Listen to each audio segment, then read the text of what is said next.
창세기 15장 앞부분에서는 하나님께서 아브라함에게 무엇인가를 주시겠다라고 하는 약속의 말씀을 해주셨습니다.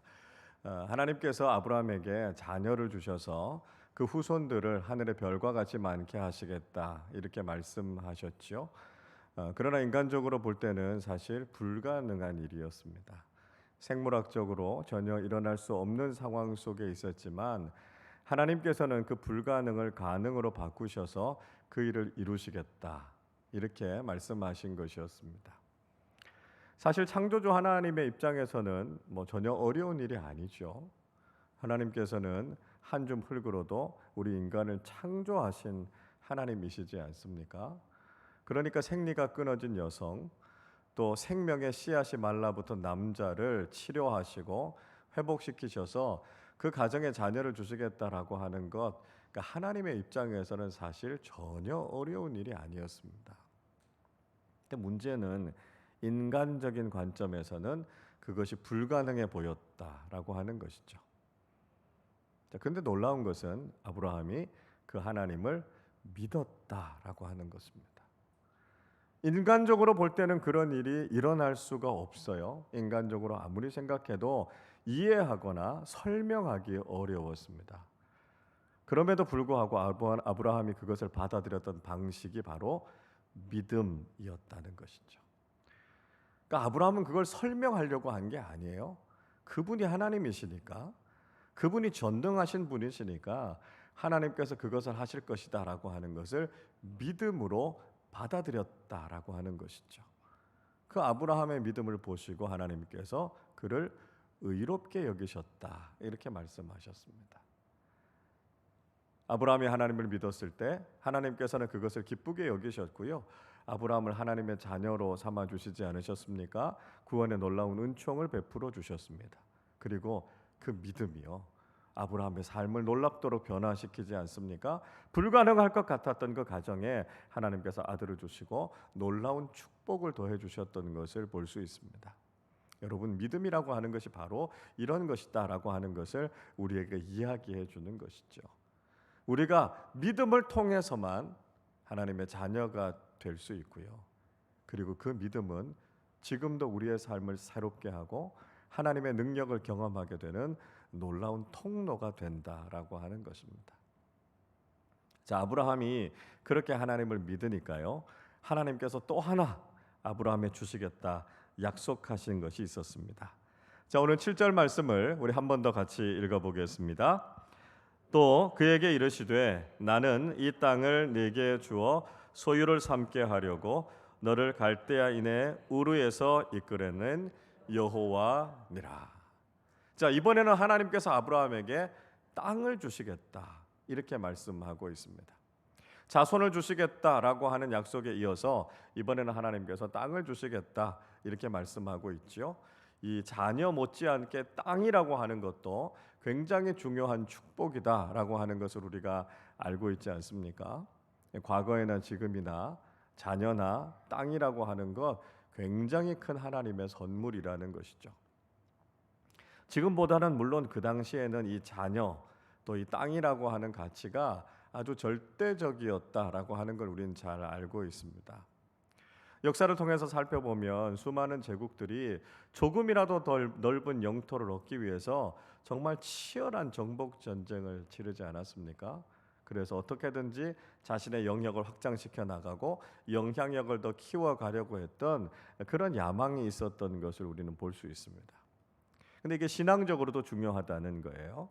성경을 읽어보면 이 땅의 신학이라고 하는 것이 굉장히 중요합니다. 하나님께서 택하신 자들에게 땅을 기업으로 선물로 주시겠다라고 하는 것은 굉장히 놀라운 축복이고 약속이죠. 예수님께서도 팔복의 말씀을 할 때 온유한 자에게 땅을 기업으로 주시겠다 이렇게 말씀하지 않으셨습니까? 그러니까 땅을 주신다라고 하는 것은 하나님께서 주시는 놀라운 기업, 놀라운 축복, 소유다라고 하는 것을 말씀하고 있다라고 하는 거죠. 그래서 땅이라고 하는 것은 그저 단지 거주지만을 의미하는 것이 아니고요. 하나님께서 그에게 주셨던 특별한 복, 또 영향력, 그런 의미를 가지고 있다 이렇게 볼 수 있습니다. 자, 하나님께서 아브라함에게 땅을 주시겠다고 약속하시면서 어느 땅을 주시겠다고 말씀하셨습니까? 경계가 어디까지 이를 것이라고 말씀하셨습니까? 18절 말씀을 보십시오. 그날에 여호와께서 아브라함과 더불어 언약을 세워 이르시되 내가 이 땅을 애굽 강에서부터 그 큰 강 유브라데까지 내 자손에게 주노니, 이렇게 말씀합니다. 자, 남쪽으로는 애굽의 나일 강에서부터 출발해서 북쪽으로는 유프라테스 강까지 그 지역을 다 아브라함의 후손들에게 주시겠다라고 말씀하지요. 그 지역이 바로 가나안 땅 아닙니까? 가나안 땅. 자, 19절부터 21절까지 말씀해 보면 그 땅에 살고 있었던 족속들에 대한 이야기가 나옵니다. 대표적으로 가나안의 7 족속들 이야기가 나오고요. 또 여러 다른 족속들이 그 지역에 살고 있었다는 것이죠. 그런데 하나님께서 아브라함과 그 후손들을 이끌고 가셔서 그 지역을 차지하게 하시겠다고요. 그 땅을 약속의 땅으로 주시겠다. 아주 구체적으로 하나님께서 그들에게 말씀하셨다라고 하는 것입니다. 자, 여러분, 하나님께서 아브라함에게 자녀를 주시겠다라고 하는 약속에 이어서 땅을 주시겠다라고 약속을 하는 것이 의미하는 게 뭘까요? 자, 이거 아주 중요한 의미가 있는데요. 이건 아브라함을 통해서 하나님께서 하나님의 나라를 세우시겠다라고 하는 원대한 계획을 이야기하고 계신다라고 하는 것입니다. 우리가 흔히 국가를 이루는 3가지 요소를 이야기할 때 국민, 영토, 주권, 이렇게 3가지를 들죠. 그래서 이 3가지가 갖추어지면 이게 국가다, 그렇게 이야기한다는 것이죠. 아브라함에게 처음에 무슨 약속하셨습니까? 아들을 주시겠다고요. 그래서 그 자녀들이 하늘의 별과 같이 바다의 모래알같이 많게 하시겠다, 그렇게 말씀하셨습니다. 이 말씀은 그 나라를 이룰 수 있는 국민을 주시겠다라고 말씀하신 것이죠. 이어서 땅을 주시겠다라고 말씀하셨습니다. 이건 그 나라의 기반이 되는 영토를 주시겠다라고 하는 것이죠. 자, 마지막 3번째, 주권입니다. 주인된 권리. 주권은 누구에게 있는 거죠? 하나님께 있는 겁니다. 민주주의는요, 이 주권이 국민에게 있죠. 그래서 국민의 뜻이 반영되는 정치 체제가 민주주의 아닙니까? 근데 하나님 나라는요, 사실 민주주의하고는 좀 달라요. 그렇죠? 하나님 나라는 구성원인 우리의 뜻이 이루어지는 것이 아니고 그 나라를 다스리시는 하나님의 뜻이 이루어지는 것입니다. 그러니까요, 우리가 그리스도인으로 살아가면서 막 절대적으로 민주주의를 신봉하고 이건 사실 그렇게 바람직하지 않습니다.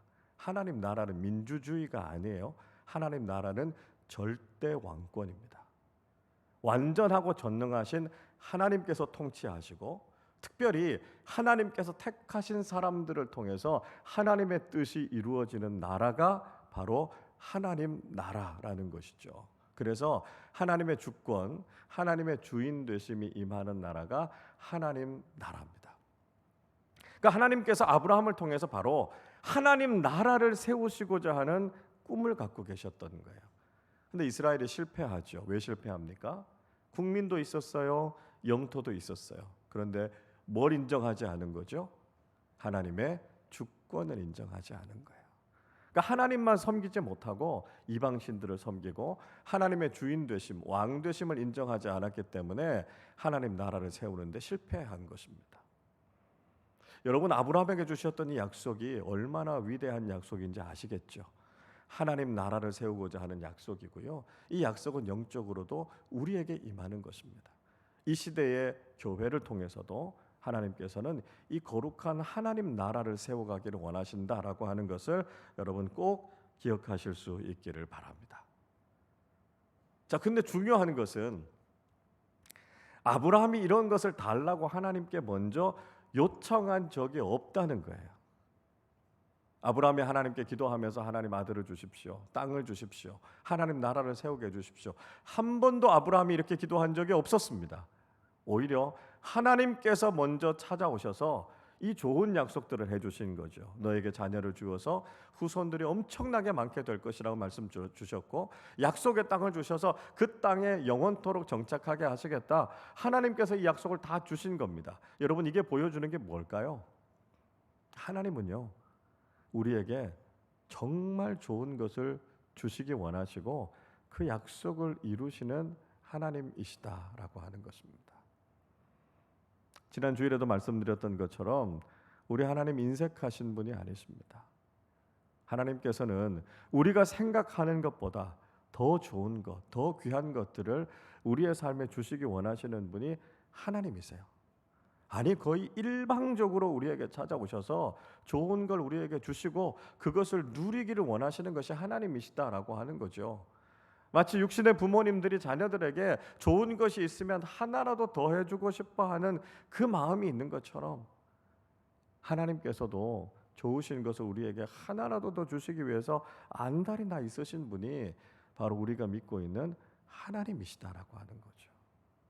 그래서 아브라함을 찾아가셔서 이 좋은 약속을 주셨던 것처럼 오늘날 주님께서도 우리를 찾아오셔서 우리에게 엄청나게 좋은 약속을 해주시고요, 그 약속을 이루신다라고 하는 것을 우리에게 말씀해 주신다라고 하는 거죠.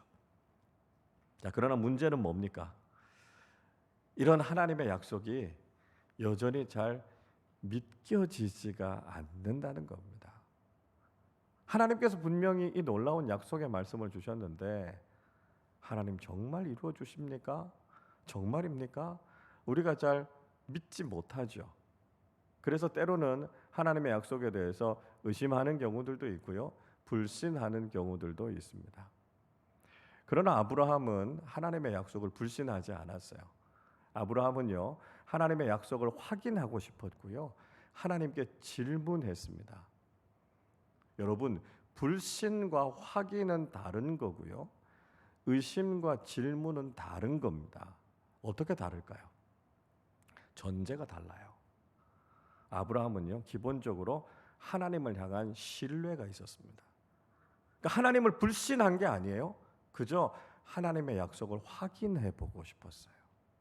하나님의 말씀을 의심한 게 아닙니다. 하나님의 말씀이 궁금해서 질문해 본 겁니다.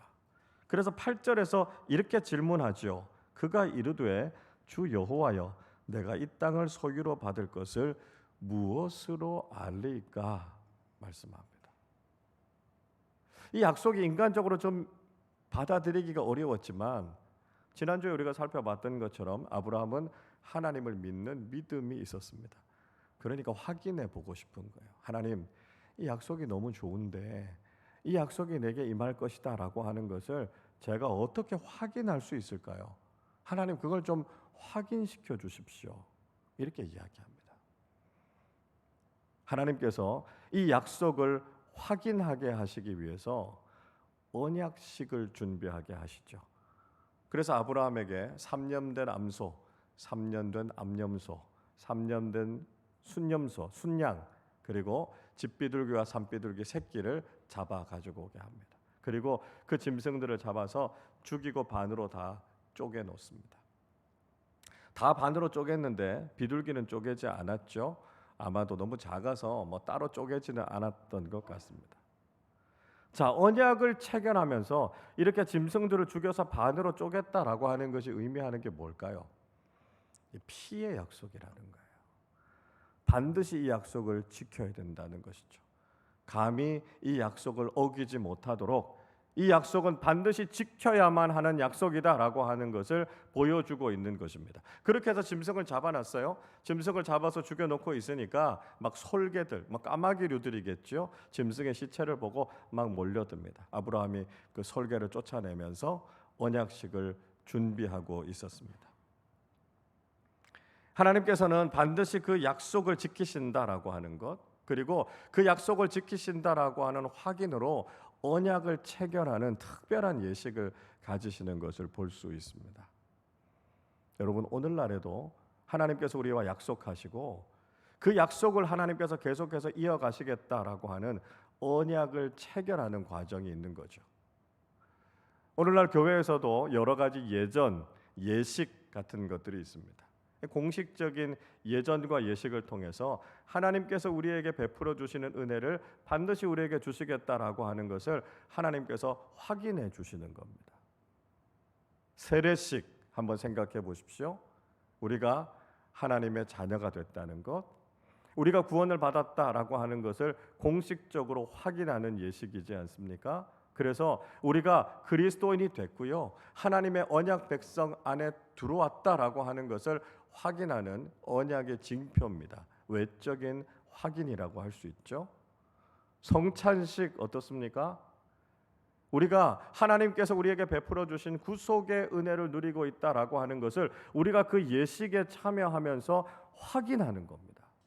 예수님께서 나를 위해서 몸이 찢기시고 피를 흘리셔서 나에게 영원한 생명을 주셨다라고 하는 이 구원의 언약을 우리가 다시 확인하는 거죠. 눈에 보이는 떡으로 잔을 통해서 하나님께서 우리를 구원하시기 위해서 이 대가를 치르셨구나, 우리를 그렇게 사랑하시는구나 라고 하는 것을 확인할 수 있는 언약의 예식입니다. 그래서 우리에게 이런 언약의 예식들이 참 중요한 거죠. 이걸 통해서 우리가 하나님의 사랑을 다시 한번 확인하게 되고요, 우리의 믿음이 흔들리지 않게 되는 것이죠. 자, 하나님께서 이렇게 언약의 예식, 언약식을 체결하시고 하나님께서 약속을 반드시 지키실 것이다 라고 하는 것을 증명해 주셨습니다. 자, 하나님께서 두 가지의 방법을 통해서 하나님의 약속을 반드시 지키실 것이다 라고 하는 것을 말씀해 주셨는데요, 하나는 뭐냐 하면 하나님께서 환상이라고 하는 방법을 통해서 언약을 확인시켜 주셨습니다. 특별히 구약 성경을 읽어보면 이 환상이라고 하는 방식으로 하나님께서 말씀하시죠. 지금은 우리가 기록된 성경이 있으니까 기록된 말씀을 통해서 하나님의 뜻을 깨닫게 되지만, 그때 당시에는 기록된 하나님의 말씀이 없었기 때문에 하나님께서 직접 나타나셔서 말씀해 주시는 환상이라고 하는 방식을 많이 택하셔서 우리에게 계시를 들려주셨습니다.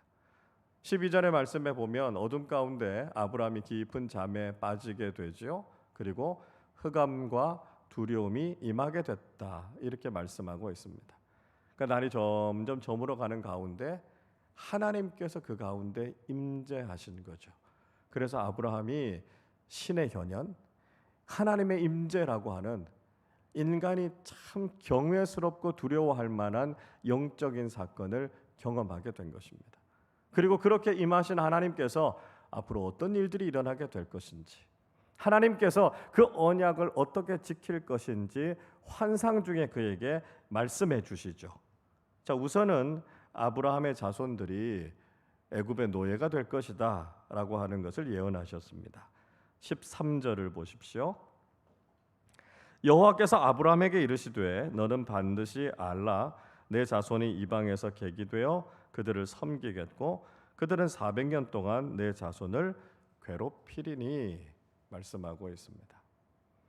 자, 하나님께서는 가장 먼저 어두운 미래에 대해서 예언하셨습니다.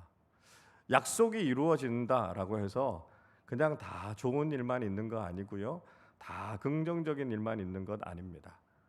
아브라함의 가장 먼저 하신 말씀은 사실 아주 부정적인 말씀이었어요. 아브라함의 후손들이 강대국이었던 이집트의 노예가 된다는 것이죠. 그리고 400년 동안 괴롭힘을 당하게 될 것이다, 그런 말씀을 하셨습니다.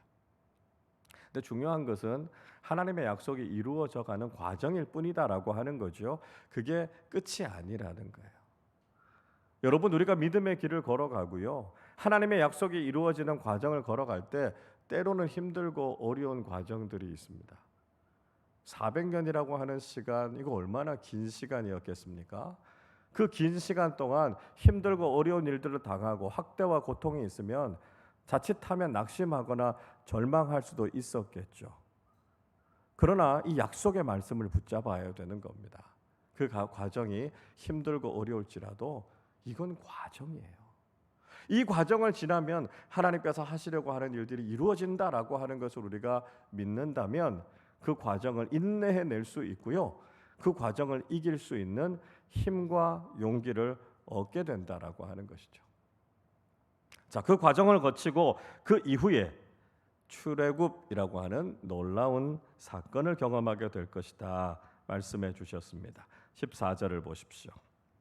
그들이 섬기는 나라를 내가 징벌할지며 그 후에 내 자손이 큰 재물을 이끌고 나오리라 말씀하고 있습니다. 비록 이스라엘 백성들이 강대국이었던 애굽의 노예가 되겠지만 하나님께서 큰 심판을 일으켜서 애굽을 징벌하시겠다는 것입니다. 하나님께서 당신의 백성들이 고통 가운데 있고 고난 당하는 거 그냥 외면하실 분이 아니시라는 거예요. 하나님의 때가 되면 하나님께서 막대기를 드시고 그 강대국을 치시는 거죠. 그리고 당신의 백성들을 구원해 내시겠다 이렇게 말씀하고 있습니다. 출애굽의 놀라운 역사를 경험하게 될 것이고요. 큰 재물을 가지고 나오겠다 이렇게 말씀하고 있습니다. 그러니까 하나님께서 애굽의 노예로 보내시는 그 속에는 하나님의 큰 그림, 하나님의 빅픽처가 있었다라고 하는 것을 말씀하고 있는 것이죠. 겉으로 보면 애굽의 노예가 되는 것 같지만 사실은 당시에 가장 강대국이었던 애굽 안에서 이스라엘이 한 민족으로 한 국가를 이룰 수 있도록 준비시키셨다라고 하는 것입니다.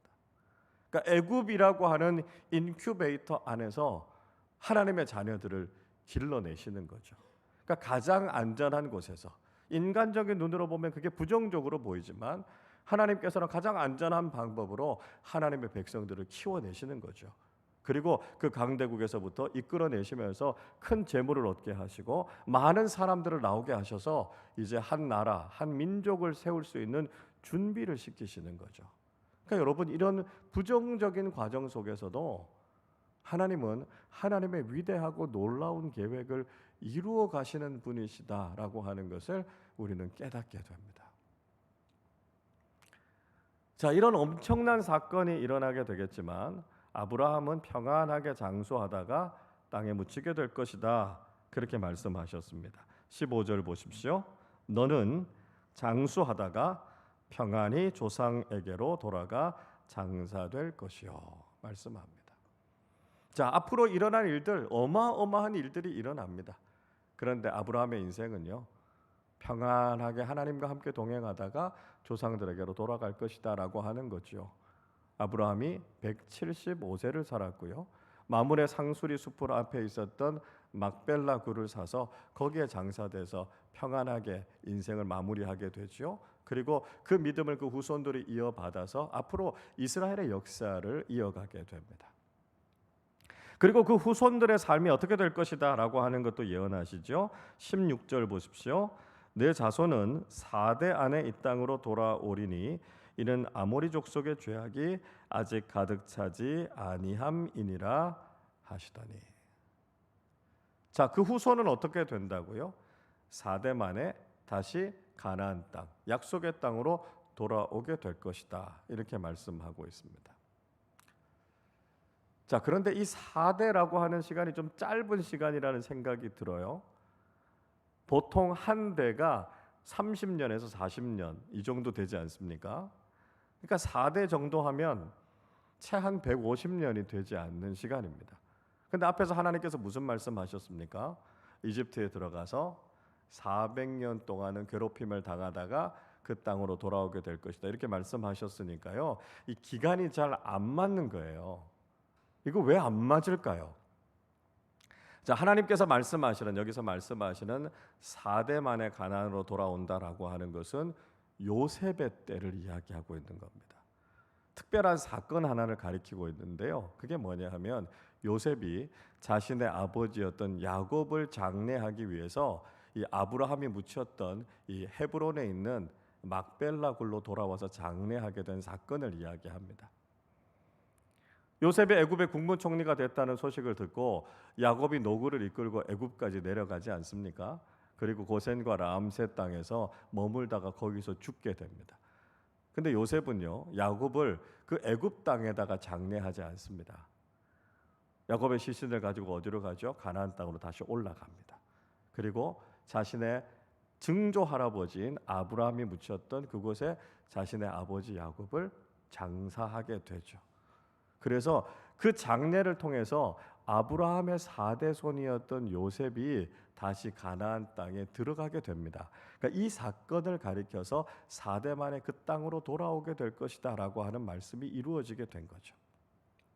자, 그것만이 아니라 요셉도 결국 애굽 땅에 죽게 됐을 때 죽으면서 자신의 후손들에게 특별한 부탁을 하게 됩니다. 창세기 50장 25절이 이렇게 말씀합니다. 요셉이 또 이스라엘 자손에게 맹세시켜 이르기를 하나님이 반드시 당신들을 돌보시리니 당신들은 여기서 내 해골을 메고 올라가겠다 하라 하였더라 말씀합니다.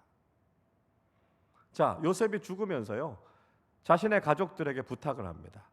내 유골을 여기다가 묻지 말고 나중에 하나님께서 가나안 땅으로 우리 민족들을 이끌고 가실 때 제 유골을 다 수습해 가지고 나를 가나안 땅에 가서 묻어 주십시오. 이렇게 이야기합니다.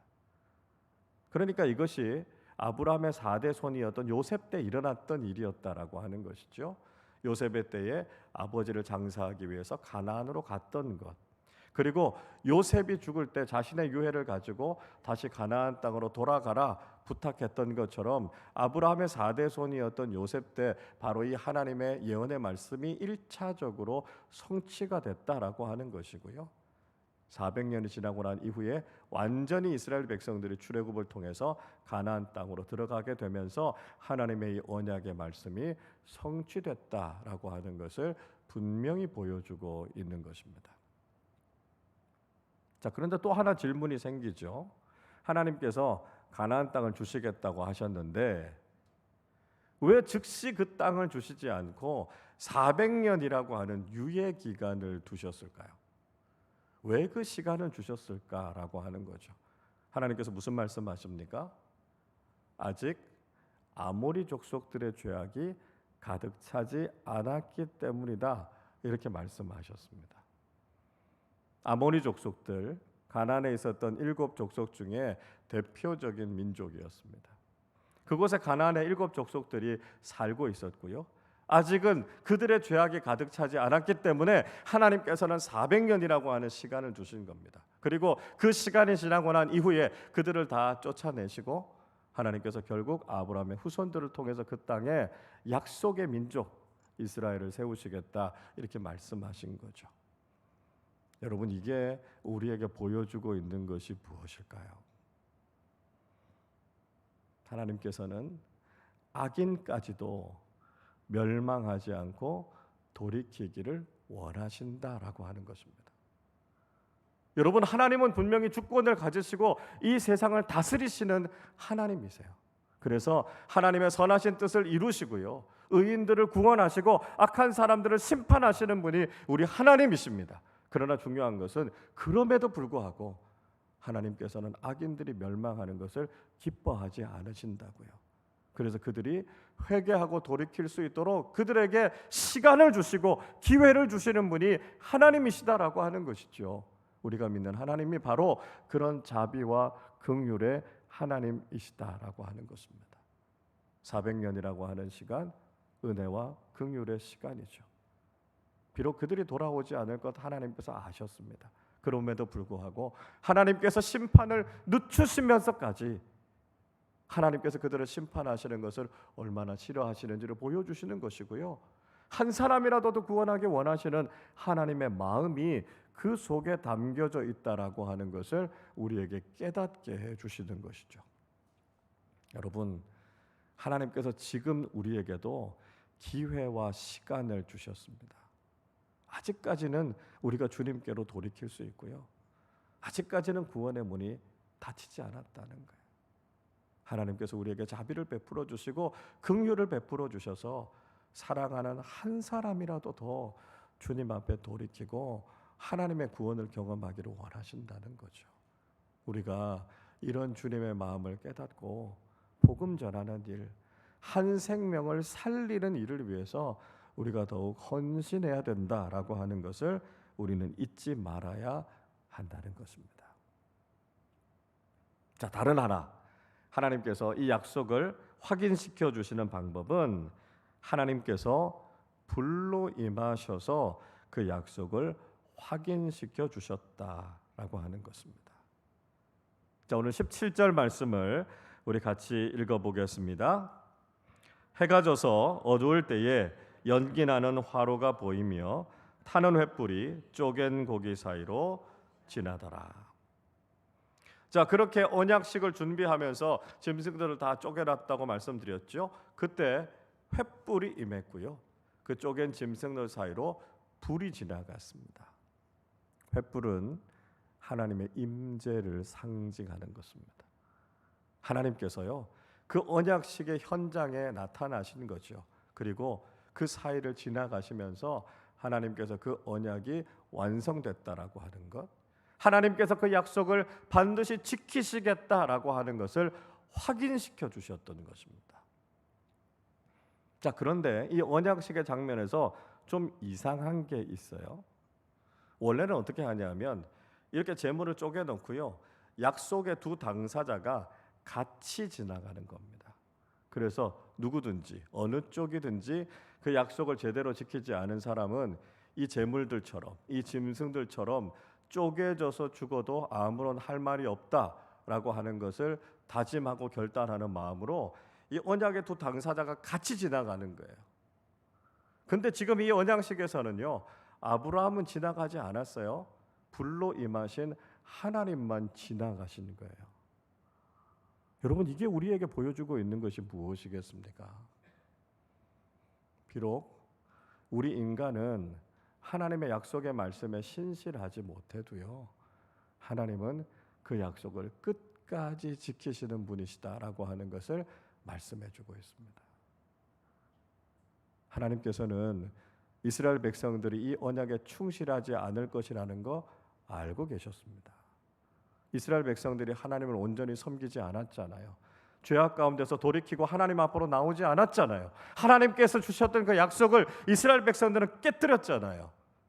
그래서 결국은 하나님께 징계를 받기는 했지만 하나님께서 이 언약을 폐기시키시지는 않으셨다는 거예요. 하나님께서 그들에게 회초리를 드시고 그들로 하여금 하나님 앞으로 돌아오게 하셨지만 그들은 결국은 하나님을 등지고 떠나버렸습니다. 그렇다고 해서 이 언약이 무효다, 그렇게 말씀하지 않으셨다는 거예요. 하나님께서는 불충성한 그들을 향해서도 신실하게 이 약속을 이루시는 분이 바로 하나님이시다라고 하는 것을 우리에게 보여주고 계시는 것이죠. 여러분, 그렇지 않습니까? 우리가 하나님의 약속을 충실하게 지켰습니까? 하나님의 말씀에 온전히 순종했기 때문에 우리가 이 은혜를 누리고 이 복을 누리는 것입니까? 아니잖아요. 우린 늘 주님을 배반하고 주님의 뜻에 항상 부족하고 모자라는 삶을 살아가지 않습니까? 우리는 하나님의 언약에 결코 충실한 사람들이 아닙니다. 하나님께서는 우리의 그런 부족함, 연약함을 다 알고 계시고요. 그래서 그 모든 것들을 하나님께서 감당하시겠다고 말씀하신 겁니다. 하나님께서는 불충성한 우리를 향해서도 하나님의 언약을 신실하게 지키시는 분이시다라고 하는 걸 말씀하신 것이죠. 그 죄값 우리가 다 치러야 되는 겁니다. 그 잘못 다 우리의 몫입니다. 그래서 우리가 구원받지 못하고 다 멸망받아도 우리는 한마디도 할 말이 없어요. 그런데 그 책임을 우리에게로 넘기지 않으시고 그 모든 책임을 다 예수 그리스도께로 쏟아놓지 않으셨습니까? 그래서 그 주님께서 그 모든 것들을 다 감당하셨습니다. 여러분, 간혹 우리는 착각할 때가 있어요. 우리가 그리스도인이 됐다고 해서, 우리가 지금 은혜의 자리 안에 들어와 있다고 해서 우리가 그럴 만한 자격이 있는 사람이 아닌가, 우리가 그렇게 생각할 때가 있습니다. 우리가 다른 사람들보다는 좀 더 낫다고요? 우리가 사랑받을 만한 모습이 있다고요? 그럴 자격이 있다고 생각하는 경우들이 있습니다. 그러나 여러분, 우리도 그럴 만한 자격이 전혀 없는 사람들 아닙니까? 하나님의 언약을 등지고 하나님을 배반하고 떠났던 사람들 아닙니까? 그럼에도 불구하고 하나님께서는 우리를 찾아오셔서 우리에게 신실하고 좋은 약속을 세우시고요, 하나님께서 그 약속을 지키시겠다고 말씀해 주신 거 아닙니까? 하나님께서 주신 약속은요, 하나님의 입장에서는 불공정하고 불공평한 약속입니다. 우리에게 좋은 거 다 주시겠다고 약속하신 거고요. 하나님 입장에서는 손해투성인 거죠. 결국은 당신의 독생자 예수 그리스도를 그 죄에 대한 대가로 다 내어주셔야 되는 말도 안 되는 약속을 우리에게 해주신 겁니다. 왜요? 우리를 너무나 사랑하셨어요. 이렇게 놀라운 약속을 우리에게 주셨고 이 언약의 관계를 우리에게 맺어주셨는데 우리는 그 약속을 무시해 버렸다는 것입니다. 죄로 인해서 하나님께서 주신 그 좋은 약속들을 우리가 다 거부해 버린 거죠. 그러나 하나님께서는 그것까지 아시고 예수 그리스도를 통해서 우리의 죄값을 다 치르심을 통해서 다시 한번 예수님 안에서 그 언약을 새롭게 하시는 것이죠. 그것이 바로 예수 그리스도의 십자가를 통해 우리에게 주신 새로운 계명, 새로운 약속 아닙니까? 이 사순절 우리는 다시 한번 하나님께서 우리에게 베풀어 주신 이 놀라운 언약의 축복에 대해서 깊이 마음에 새겨야 하겠습니다. 이렇게 하나님의 약속에 불충성한 우리를 향해서도 하나님 포기하지 않으시고 여전히 그 언약의 말씀을 다 지키시겠다고 말씀하시는 그 하나님의 사랑과 은혜에 감사하는 삶을 살아야 하지 않겠습니까? 아무런 자격이 없는 우리에게 이 놀라운 구원의 은총을 베풀어 주셨다면 이제는 하나님의 말씀에 순종하며 살아가는 사람들이 되어야 하지 않겠습니까? 이 사순절 우리를 위해 당신의 모든 것을 내어주신 예수 그리스도의 제자답게 주님의 십자가의 길을 따라가며 주님께서 우리에게 베풀어 주신 그 은혜에 감사하며 응답하는 믿음의 사람들이 되어야 하지 않겠습니까? 하나님께서 우리에게 주신 이 좋은 약속, 이 좋은 축복의 언약을 가슴속에 깊이 간직하고 일생을 살아가는 동안 그 말씀을 믿고 그 약속에 충실한 사람들로 살아가겠습니다. 다짐하며 결단하는 우리 모두가 되시기를 주님의 이름으로 축원합니다. 기도하겠습니다.